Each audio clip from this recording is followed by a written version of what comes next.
We're trying to find out about rice, and I've introduced Tanner to several gentlemen and ladies. And could you just say 2 minutes about what your organization is?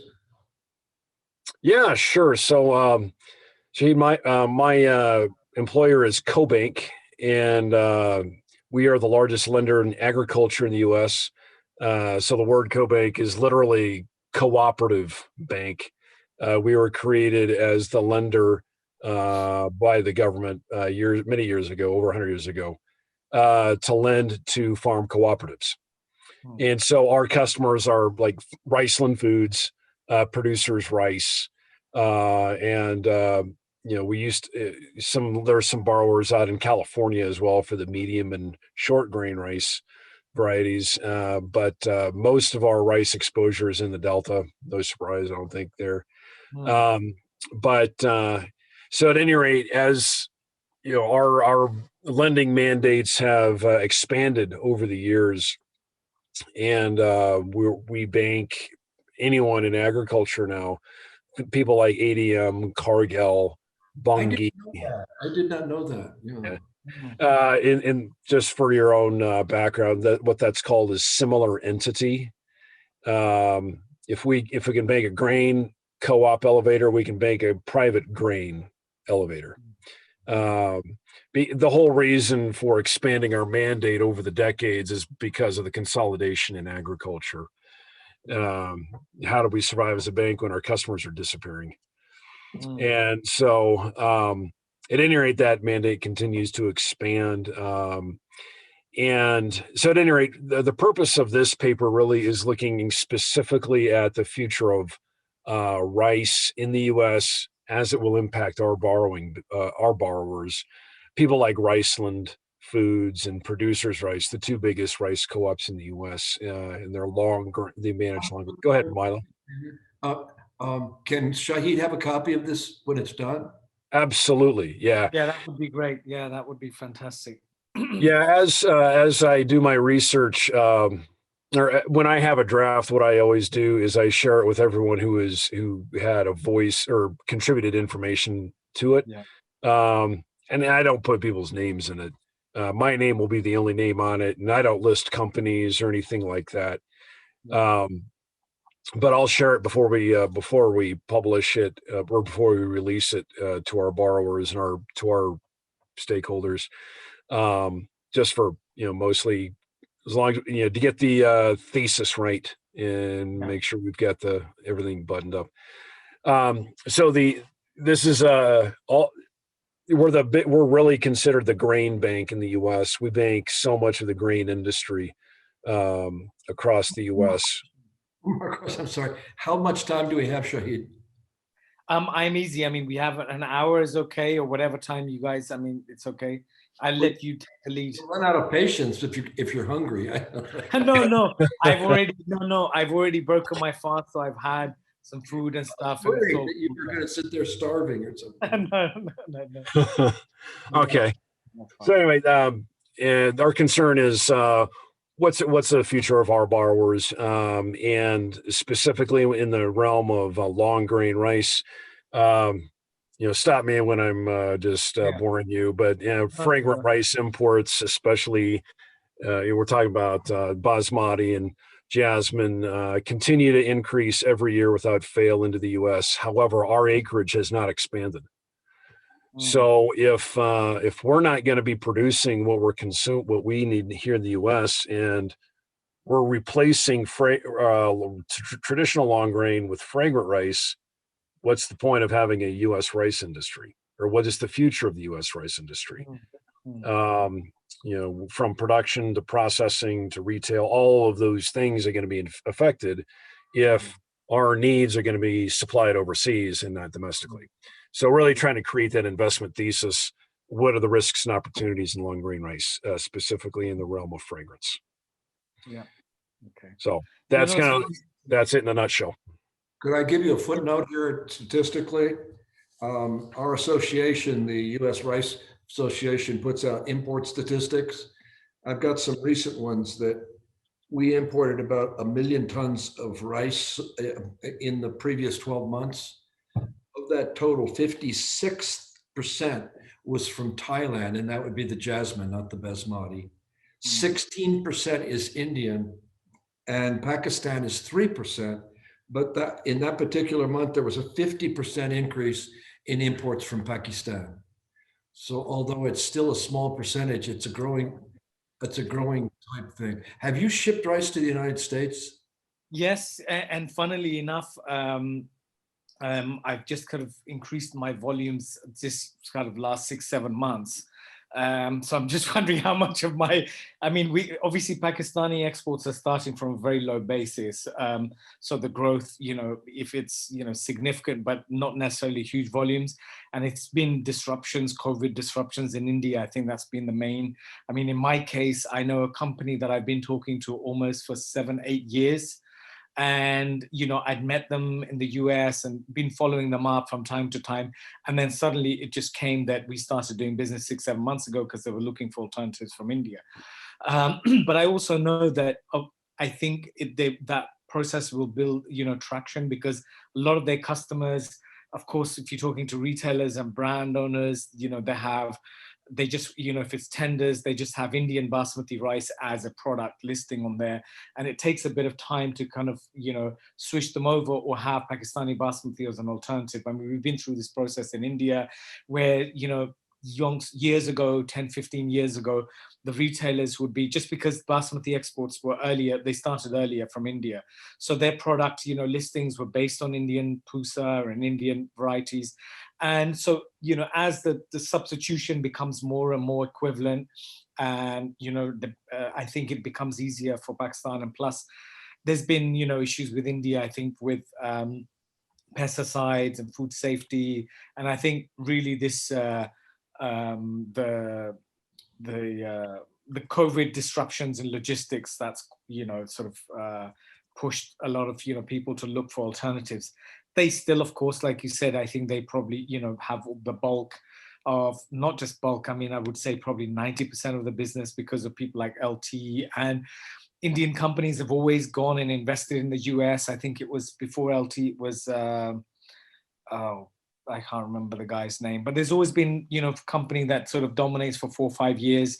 They work with the Costco's and all the big retailers, the Walmarts, and they'll set up distribution and warehousing and stuff there. So Indian companies are much bigger, the basmati companies anywhere in India, so they can do that. Whereas Pakistani is much more fragmented, smaller companies, and they're just about sort of getting into the US. And even the ones that are, it's pretty much independent stores for the ethnic market, ethnic brands, very much sort of focused on that.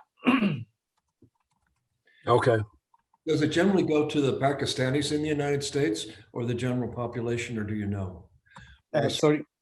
Does basmati rice from Pakistan go to the general population, or does it tend to be bought? No, it's for the Pakistani Indians. I mean, I know that our customer, the company that we started with, is going into retail, so it's for the general.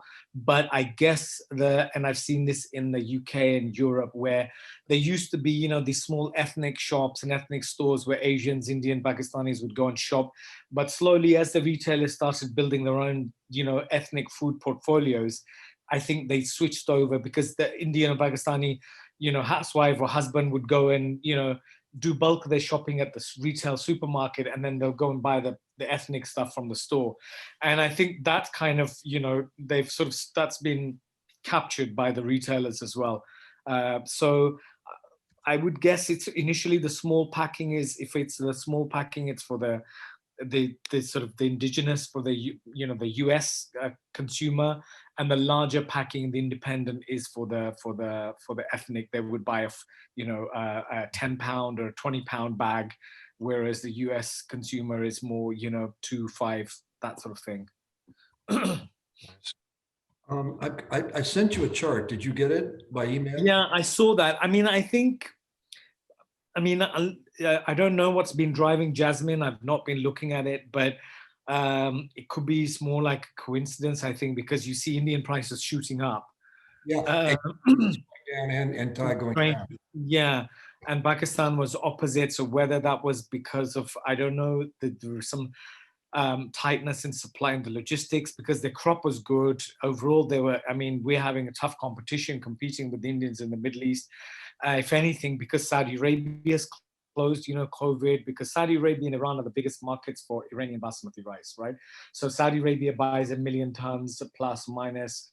Iran is about that. Then they've got Iraq. So both of these countries, Iran and Saudi Arabia, are driven by sort of religious tourism, so which was shut down. So there's a big crop in India, and I don't know. So I think if you look at live RAS, the prices of Indian are down. So maybe I think that chart was. Let me just open that chart up again. Shahid, I was talking to a rice trader in Mumbai. He said that it's not common for basmati dealers in India to blend off the rice so that the prices that we get, which are like pure indigenous costs, get blended off to certain levels. And so the actual price of the stuff coming into the United States will depend upon the Indian blend. He didn't talk about Pakistan. He doesn't know anything about it. Is that something that you guys do as well? You blend down to what you need in order to get the best?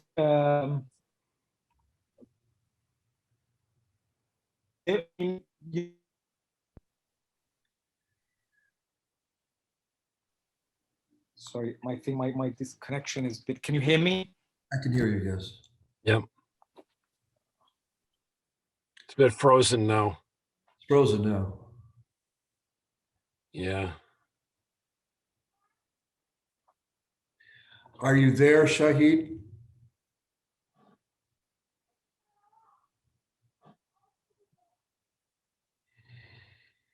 Yeah. This Do is we need not a going well. Maybe I could text, see what he thinks. yeah. Sorry about this. That's what happens in the world of tech, especially when you're going internationally. Your problems, your risks go up.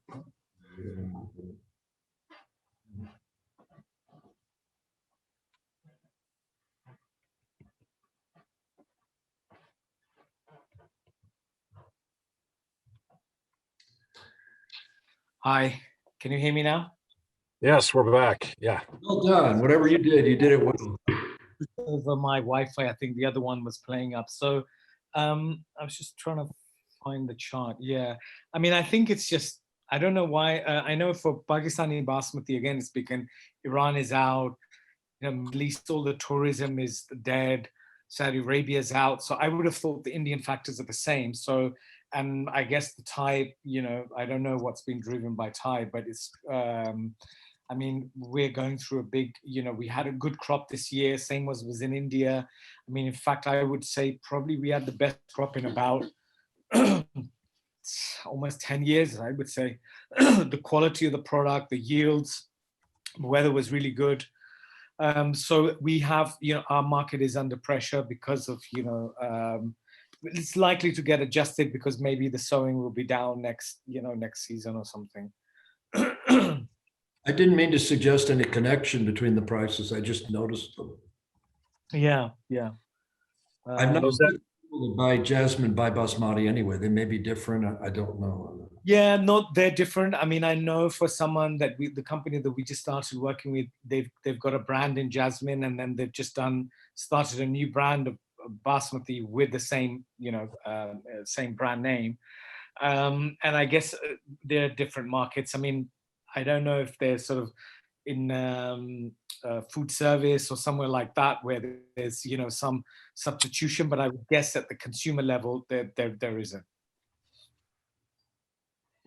Well, I'm glad you were able to get back on board again. A little bit about Pakistan. Where is your rice manufacturing? Is it all over the country or just in certain places? Yeah, so the basmati manufacturing is done in Punjab. So Punjab is the sort of the northern central province. Punjab was the sort of the food basket of India, and then after partition, it got divided, some in India and some in Pakistan. So this is where all the, all the cultivation, all the major kind of crops are grown. Then the long grain is down in the southern province, the Sindh province. That's where all the long grain is. So we have, if you're talking about, almost sort of a 7.5, 8 million ton paddy basis crop for that, which includes sort of hybrid, Erie varieties, all those Chinese hybrids. That's down south. There is also there is now basmati grown, or it has historically, where the Punjab, this province, our province, and the southern province, there's on the border of that. So there's, some crossover areas where the weather's sort of conducive for basmati rice. But traditionally, what's happened is that in the southern province, the interior, people would just do the rough milling. They would send the rice to Karachi, which is the port city, and then all the exporters would just process the rice. They're pretty grading it, polishing it, and then that's it. They have nothing to do with paddy. A lot of them probably never seen paddy in their life. A new trend that's happening in the last couple of years. Sorry, go on. Are you going to Karachi, or is it brown There rice? is some just rice, white rice, milled rice, with all the brokens and stuff in there. They'll take the broken tips out, but it's pretty much the very rough kind of rice. Although one or two companies just started, just because they were sort of, very sort of north of Karachi, they started bringing in some paddy and for parboiling rice and other stuff and experimenting. But one trend has taken place for the last couple of years is a couple of big companies have moved into the interior Sindh, where this crop is grown. And traditionally it was known to be insecure, unsafe. If you're a businessman from Karachi, you're going into the interior, you might get kidnapped, your investments, all that kind of stuff. This is where all the feudal land holding is as well. So you'll have big farmers with, 10,000 acres, 20,000 acres, all politicians, all kind of, almost, the bonded labor type, that kind of setup. So you've got to go through them. So a couple of companies have moved in, and then they're trying to go upstream, do the padding milling, because, it's the margins have been squeezed. They're getting tough competition from, there's only so much you can survive on. If you're just grading rice, you're buying rice and you're just polishing it and then grading it. There's no barriers to entry. So over the last 10 years, more and more people have come in, they've had tougher competitions, and now rice millers are moving upstream. This is something that I see. This is in the long grain. In the basmati, it's the other way. In the basmati, people have always milled rice, and then it's more about going downstream, about value addition and export and branding and things like that. Whereas long grain, they're moving the other way. It's not easy. It's just started, but I think, I don't know if it will be a success yet, because there's so many other things that that need to happen for it to be feasible. For instance, if they're milling in interior Sindh, the byproducts, their broken products, may not be sold at a good price as they would be in Karachi. Electricity, power issues, all those sort of things that go into sort of the sort of bringing the cost down. But that's where the bulk of the long grain is, all sort of, I would say 97% down in Sindh, and basmati is sort of, I would say 90%. Milling is in Punjab. There is, I would say, 10% sort of production and milling of basmati in Sindh as well in the other provinces. Shahid, go ahead. Quick question: Is much of your business for export? Yeah. I mean, most of our business is export. So most of our business is, basmati is into Europe. So we work with a lot of the big millers like Ebro and I mean, they bought Tilda now. I just found out they just bought another brand. So Ebro or Haba in Spain, they bought a lot of, I think they own, is it Riviana in the US? Right. They bought mills all over the place, but very dominant in Europe as a Spanish company. So then, there's Eurocom. These millers buy cargo rice from us, brown rice, because it's duty free in Europe. And it's the same as in India and Pakistan. They would both sell brown rice into Europe, which is duty free. The millers would then mill, process, pack for the retailers, who they, sell on a sort of a tender basis. So a miller would say, okay, here's a Carrefour, and they'll do the tender for, basmati, jasmine, US, Uruguayan, whatever, long grain, different varieties, sort of a menu of rice. And basmati from Pakistan is one of those. Shahid, do you foresee then an expansion of milling capacity and acreage in the area, and therefore does that mean more export capacity to the U.S.? I think for as far as the US is concerned, I think basmati, I see exports of basmati going up. I don't see long grain going to the US. That will never be competitive. But basmati, again, it's a niche kind of market. As if from what Milo just said, I think if he said they imported 1 million tons, Yeah, what is it? 0.2 through December. So sorry, what was 1 million tons? 1,022,525. Right. So if it's 19% of that, and you were saying, I think, what is it, 5-6% is that from Pakistan, and how much was it from India? Pakistan, 16 from India, Yeah. basmati, Yeah. and then 56% is the jasmine. That's the big market in the US. Yeah, that's the big market. I think that's the one that's growing. I mean, I would say the basmati market, if you call it, if we say 19%, say 200,000 tons, what we've seen in Europe and other places, they're pretty much India and Pakistan kind of take each other's share. Overall, basmati market, it grows maybe by 1.5%. It's not, again, it's a, it's a premium product. So you would think generally that premium market is already being tapped into. And the other thing that happens if it goes way up, if it goes up too much in prices, you get substitution over to other varieties as well. So I personally see as my own business, honestly, I have US as a market that I want to target as for my brand, and maybe reduce business elsewhere, but to focus on the US because it's a good market. But I don't see, overall from Pakistan, as he's saying, the volumes aren't there, and the market has been there it's always been open. In fact, if anything, the European market is much more restricted. So I don't know. I mean, I think it may be a threat from other varieties from Pakistan. I don't see so much, certainly not long grain. Sure, yeah.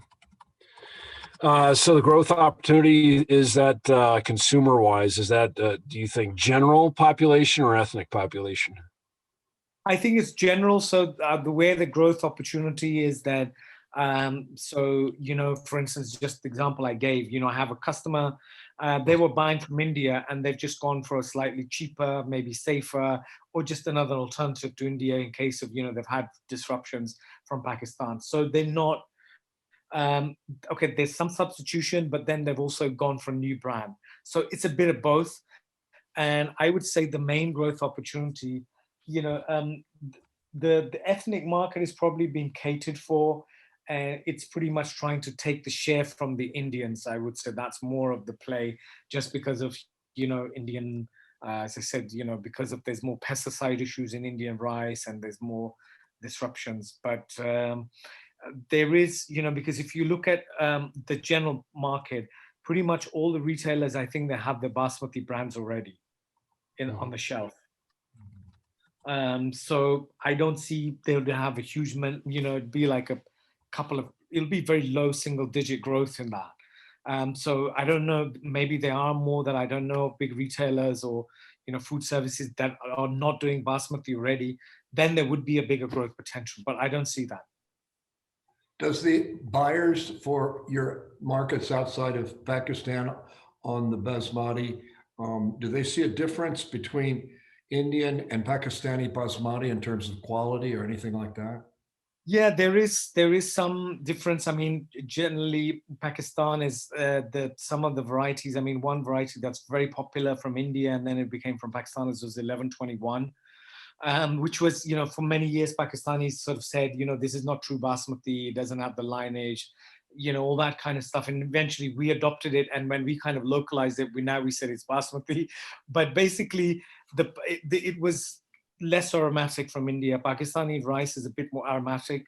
Reason being that it's pretty much grown in Punjab. So we have a much smaller crop. We have about 1 million tons of rice. India has about 4 million tons. So to achieve that size, they're pretty much growing it in much wider areas that some of them are not, or most of them are not ideally suited for, basmati. So, I mean, I'm involved. You might have seen that recent case with basmati geographical indication. There's a case Right. going on. So I'm in that committee from Pakistan, dealing with all that with the Pakistani side and stuff like that. So we're going through all that process. So we've seen the Indian case. So just the difference is Pakistani is considered a little bit more aromatic, slightly sweeter taste, less pesticide issues. But generally, India is cheaper just because they have a bigger crop. They can do bigger volumes. So if it's someone like Qatar says, the Qatari government says we want 20, 30,000 tons of basmati tender. In Pakistan, you'd have to get 5 companies to pull together to be able to do that. They're too small. In India, one guy comes along and he can do it. Agronomically, does the location of the basmati that's grown in India or Pakistan, the soils or anything else vary the aroma or any of those? Yeah, they're pretty much the same. So the core area, which is the Punjab, which is the original area of basmati, it's one province pre-partition and which got divided. So it's pretty much, it's the crossover, the language, the culture, everything's the same. Do you do much traveling outside of Pakistan in a non-pandemic world? Yeah, non-pandemic times I did used to, but now it seems like that was another century or something. But yeah, I mean, I've traveled a bit. I wanted to meet you in 21 before the virus. Yeah, happened. that's what we decided. I'm still planning in 21 because now, to be honest, finally we started doing some proper business, whereas before we just do bits in the US. So now, I mean, I like to try to work with companies where not just selling a little bit of quantity, but we can work in the long term strategically. So we have a very much sort of small customer base, but very much focused strategy. So, instead of giving 1 product, we try to give them 4 products. They get a very personal kind of service. So, and now that we've started, I'm planning to come over. We work with ADM as well. Work very closely for quite a few years. So I have to meet them as well. So, as soon as I'm planning to go to the UK to my father's for his heart treatment in the next sort of week or 10 days. Okay? And then once I'm back to England, yeah. And then That okay?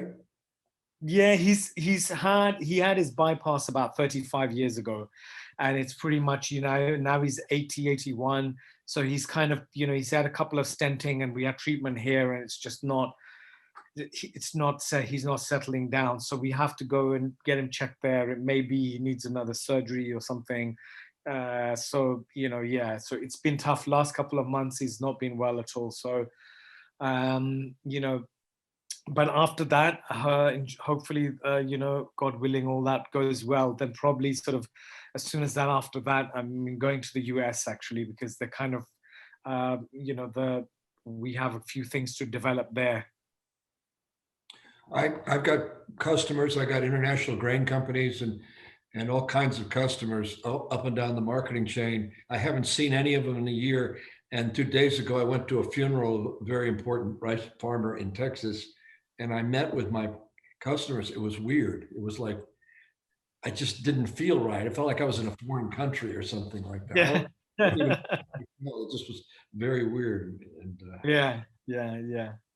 so, but yeah, no, there's a LT facility in Houston that has a French autoclave for putting basmati, I guess, in a bag or something like that.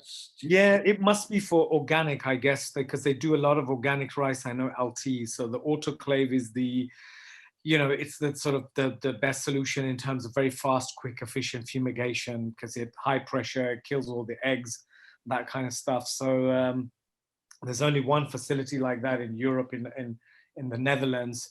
But we're doing organic rice into the US as well. So, we're very, very small like this compared to LT, but, hopefully, I know you have some friends there as well. One of your close One of my friends runs this. from Mumbai, and he's working with LT Foods. I'm very careful to keep the two Yeah, separate. You and him. yeah. He's a really good guy. He's not a trader. He's a Yeah, engineer. He was yeah. able to get the chocolate on the Dove bar because I used to work for Mars, and everything we had was milk chocolate, and they couldn't get ice cream to adhere to milk chocolate. He found out a way to do that, so he was kind of like a hero with the. Wow. Yeah. So yeah, if you come to the United States, I don't know. I No, went. definitely. No, I'll definitely come over, make the effort, and we should have to meet up. I will do what I can. I'll be in Idaho. I volunteered to speak. I'm speaking at the International Grain Council in June in London, but doing it on Zoom. And All then I'm right. with two OECD rice experts, and then the expert from the country of China. Right, right, right. Little me, and then these big deals. So I just love rice. I just love it. Yeah, I know. I mean, I still have the book. You know, you are the rice man, basically. It shakes the world. Yeah, My father spent 4 years in the Punjab up in the Vale of Kashmir, and he indoctrinated me with a love for India, right. but never been to Pakistan. Um, is there much rice going overland into China from Pakistan? Not overland yet, but I mean, it's kind of um, the way it's been historically is that the containers that go, because there's so much import, they literally send back containers for free. So the freight was so cheap, it's like $10, $15 a container. So that's why. And plus, the other problem, as I was saying, was that the long grain rice is all based in around the Karachi, the port city. So, you know, there's just a double whammy. So where we are in Basmati, so we're about 1,000 kilometers north of Karachi. So if we were growing long grain here and I was to ship to, you know, by road to China, yes, that could make sense. But for me to bring rice 1,000 kilometers from south, and then I've got to compete with a free container shipping.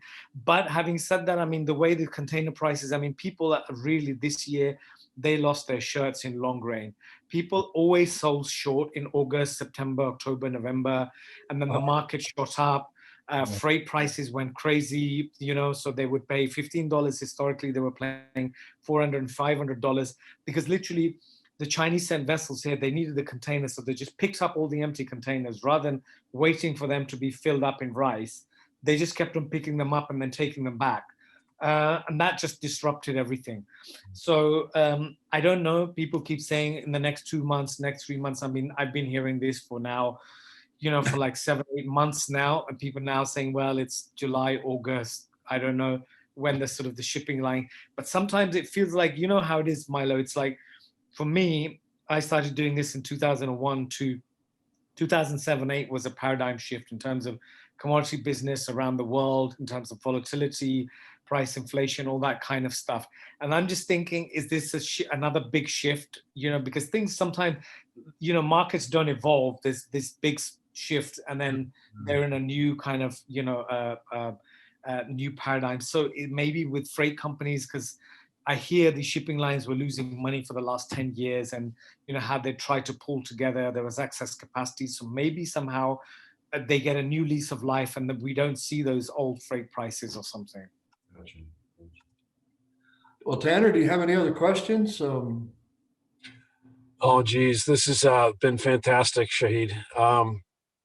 I had one other question on consumption. What your thoughts are on if you see basmati consumption going up or just kind of ticking up over time? Is that just from what do you owe that to? Is that general population growth? Is that people replacing long grain with basmati? Where is that coming from? I think in the US and Europe, what we've seen the basmati increases, like you said, population growth, and that's through either immigration, so you've had a lot of, you know, refugee movements. I mean, we see it actually in the demand of varieties. So we see, you know, not a raw rice, but moving to parboiled. So we know that's a lot of Syrians, a lot of Kurdish people. In the last 20 years before that, it was Afghans. So we see that in Germany, we see that in the UK. That's driven the basmati in these kind of markets, the big movement, because the ethnic guys, you guys will know yourself, sorry, the non-ethnic, if you are, okay, you might eat basmati in a restaurant and then you come home, you buy a small pack and sometimes you'll cook it, whatever. You're not going to be cooking it every day or 2-3 times a week and stuff. So that doesn't really affect the consumption. So I think it's more driven by immigration and, well, put it under population growth bracket. So for whatever, whether it's imported population growth or local, that's what I think is mainly driven by. Plus, I do think that in the US, I've been going there for maybe like, I don't know, 10, 12 years or something. My brother lives in Virginia. And I remember going there the first time and you took me, oh, look, there's an Afghan restaurant. And then we went to an Indian or Pakistani and it was like, we had to drive and it was like, oh, wow, this is a Pakistani restaurant. And I used to live most of my life in the UK, and they're like, dime a dozen Asian restaurants. They love curries, Indian, Bengali, Pakistanis. And so, it's the most popular kind of dining out apart from pizzas, right? So pizza is number one, Italian, and then number two is Indian, Pakistani. Now I see that trend slightly switching over and now when I go, there's more Indians, there's more Pakistani restaurants, there's more Afghani restaurants in the US. Maybe, that switch over because Europeans love the spices. So the whole history with the spice trade. So the Europeans, the UK, their spice hit was from the ethnic Indo. The US guys, the North Americans, took it from the Mexicans and the South Americans. I think there's some switch over from that as they get a taste for this Asian Indian kind of spicy taste.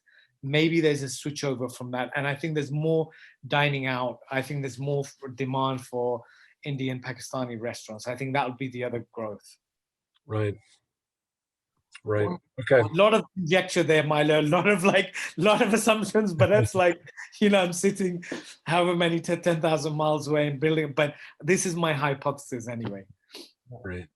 Are there any reputable studies of the basmati trade globally that you've read that make any sense to you? I see all these coming out of India from these think tanks. Yeah, I've not seen any actually. If you know of any, let me know as well. I've not, nothing. I mean, I'm a lot of time with these reports and stuff. I see stuff with it's and you guys will feel it as well. I mean, you're on the front line with these these industries. Mm-hmm. So by the time these reports and stuff like gets compiled, it gets so watered down and it just becomes second, third, fourth hand. I don't know sometimes, how useful it can be, but, if you're new to a sector, trying to get a feel for it or trying to understand it, that's okay. But those reports, is there a rice that looks like basmati, but is not basmati? In other words, it has the characteristics, elongation and everything, but it doesn't have the aroma. Have you come across that? There are some varieties in Pakistan and India as well. They came out with a few varieties, and you have to have aroma. And one of the other definitions of basmati, it has to have a parentage from the original basmati land races. So it has to be derived from there. The land races are, so where did basmati come from? In 1933, when the British were in India, there was a scientist there's an institute which is like 30 miles from where I live, Kala Shakaku in Punjab, Kala Shakaku. So there's a gentleman there, a British English guy, I can't remember his name, but basically he deputed someone and they took out all the land races, the field surveys, they picked up all the plants, all the rice varieties that were growing and started classifying them. And when they grouped them, they found there was one group that had, high aroma, it was non-sticky, fluffy, all those things. And then they called it basmati.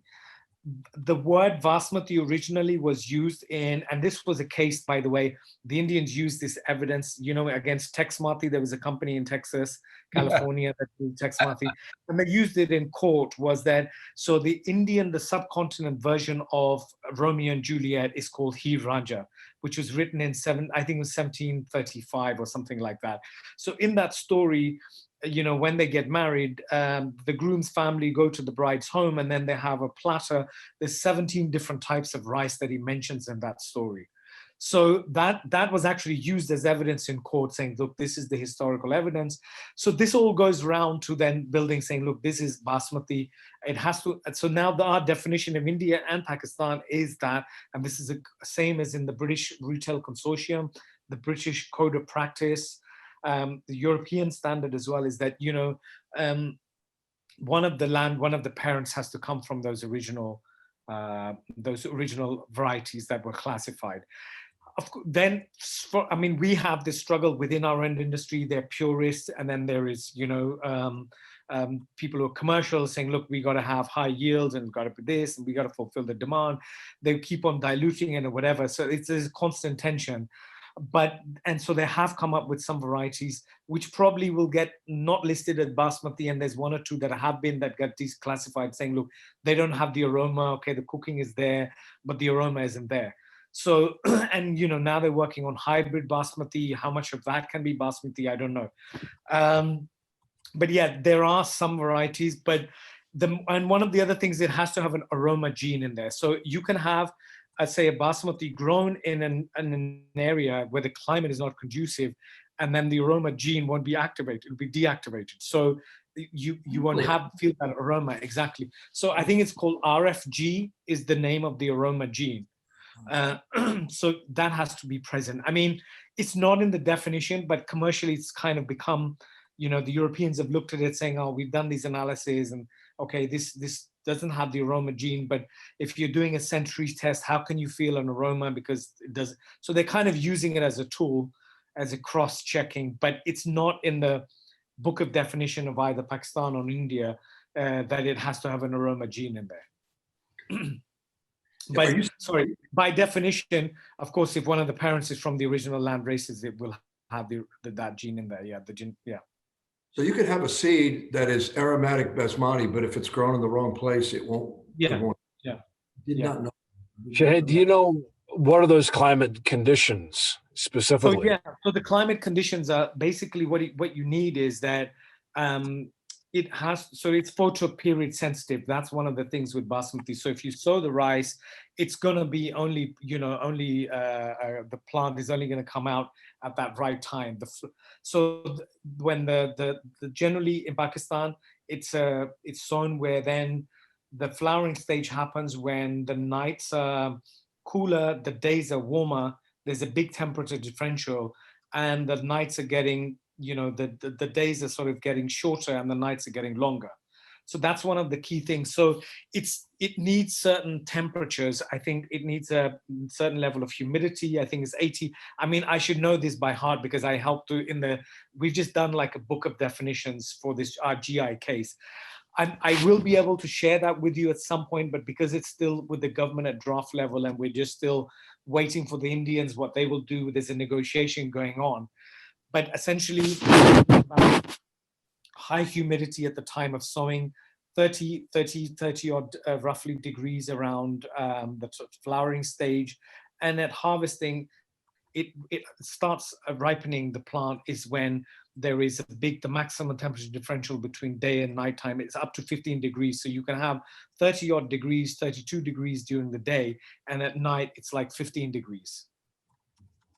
Okay. So, and then it gets cool, long cool nights, and then short warm days. Right. When will this study be available to the general public? Do you know? Anytime soon. I mean, we just had a meeting on it last week. As soon as we're able to share it with the Indians, we're just about to share it. And once we get that initial thing back, because literally we're just starting negotiations with them at the moment, because they put their case in with the Europeans first. So we are putting our application in, and it's a case of now we have to talk to them and say, do we go together? Do they want to do their separate thing? We do our own separate thing. What's their definition? We know it's pretty much aligned. Are they going to object to some of our areas that we put in? Are we going to get into a fight, or are we going to do this nicely? That's what's to be decided. Do those growing conditions, is that pretty localized to India and Pakistan? Very localized. I mean, very localized. I mean, you would not get them in, people have tried it all over, even within Pakistan. It's the central kind of province and some contiguous area around that. Beyond that, I mean, we're talking Sindh where the long grain crop is. If they could grow basmati there, they'd be doing it, but they can't. I see. Elevation that's part of the issue.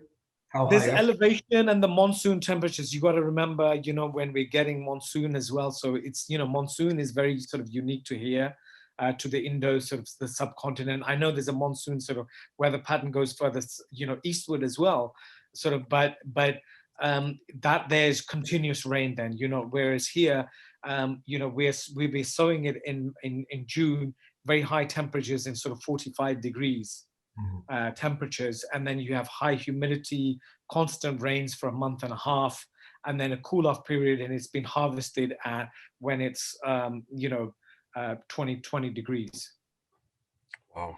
And 10 at night. Transplanting that gene's not going to travel well to Arkansas. No, you know, I see where you're coming from. If you're thinking, you know, is basmati going to be somehow, if it can be done in the US or whatever, that's pretty much, it's very difficult. I don't see it. I really don't see that happening. I mean, even here within Pakistan, lots of people tried it in other areas. It's very much local. I mean, we've looked at this, and you know, this thing about special area, and of course, then it's the soil, alluvial soil you need. So the soil in the Punjab, the water is from the Himalayas. So you have outside the Arctic, the largest sort of ice masses are in the sort of Pakistan, Indian, in the Himalayan ranges, right? So that water, as that melts, that's the water that's, you know, that's going into, and the alluvial soil, highly mineralized soil, clay soil, that is it's in the for the basmati rice as well. So all of those factors, combined, that's what's necessary to turn on the gene. Exactly. That's part of the definition. Exactly. Yeah. Very interesting.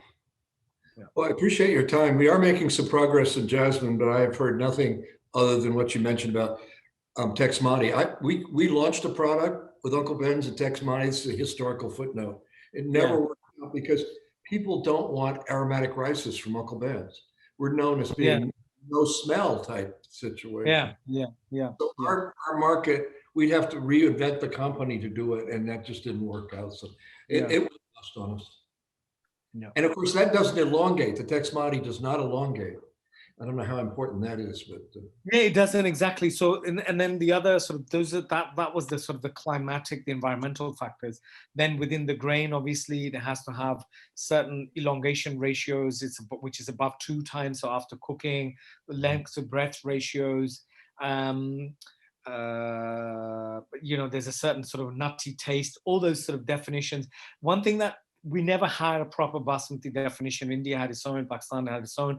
Because of this GI case, now we have one.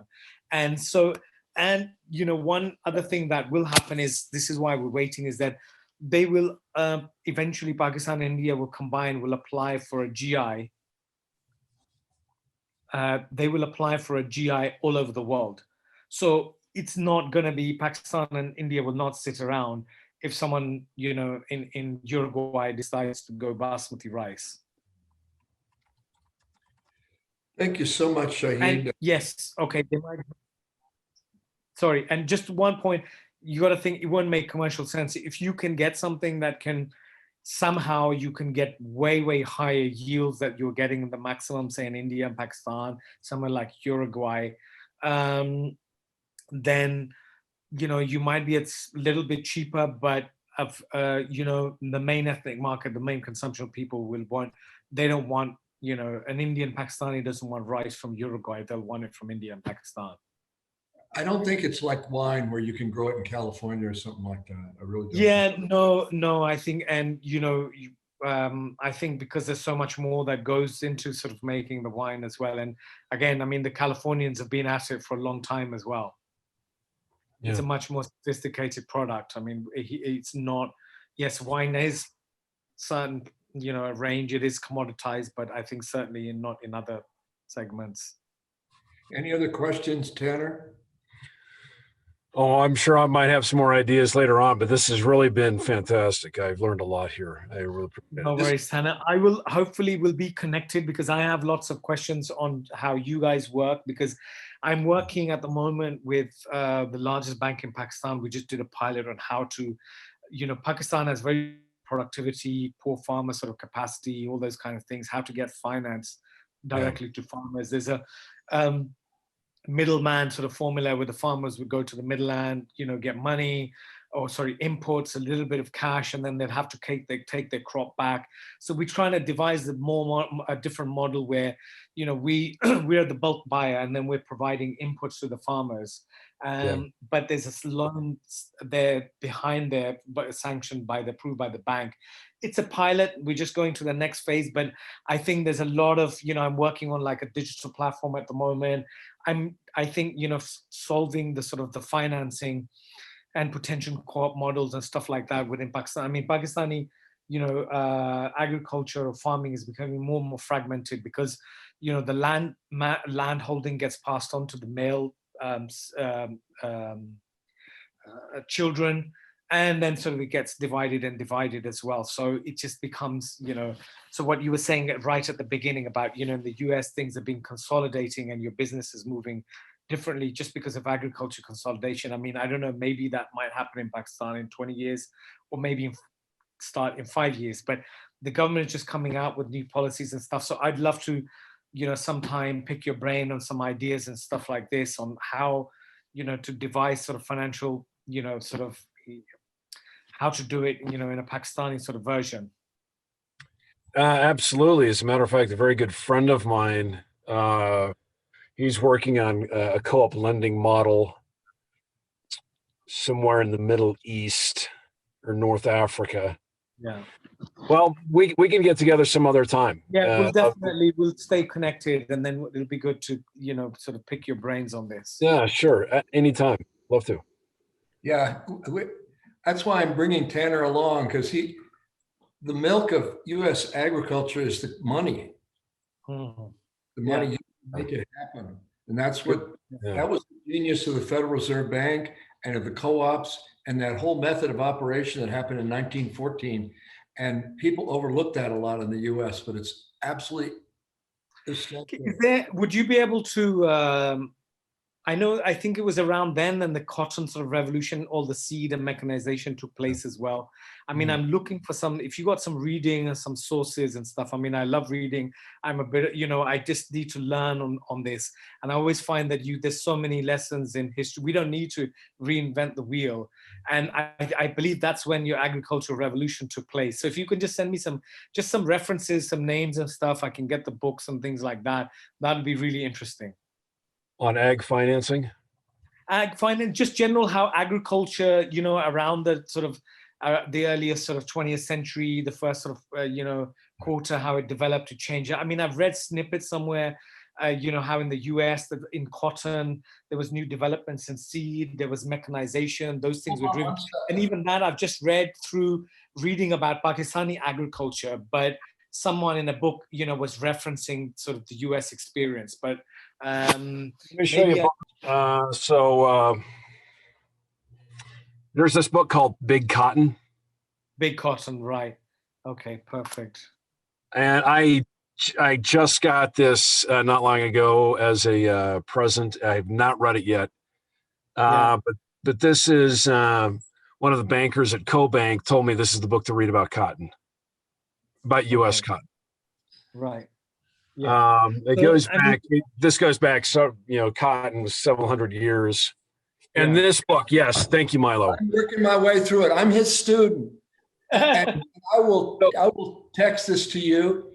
And America's Bank, right. Yeah. So that is about the Federal Reserve, and it was created because of the volatility in agricultural lending, because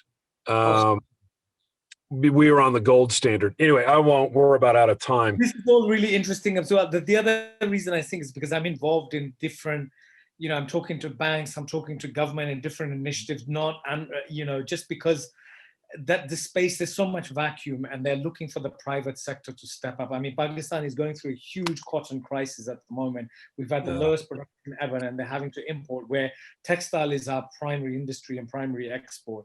So, I mean, I always find that, there's always really good to sort of cross-fertilize.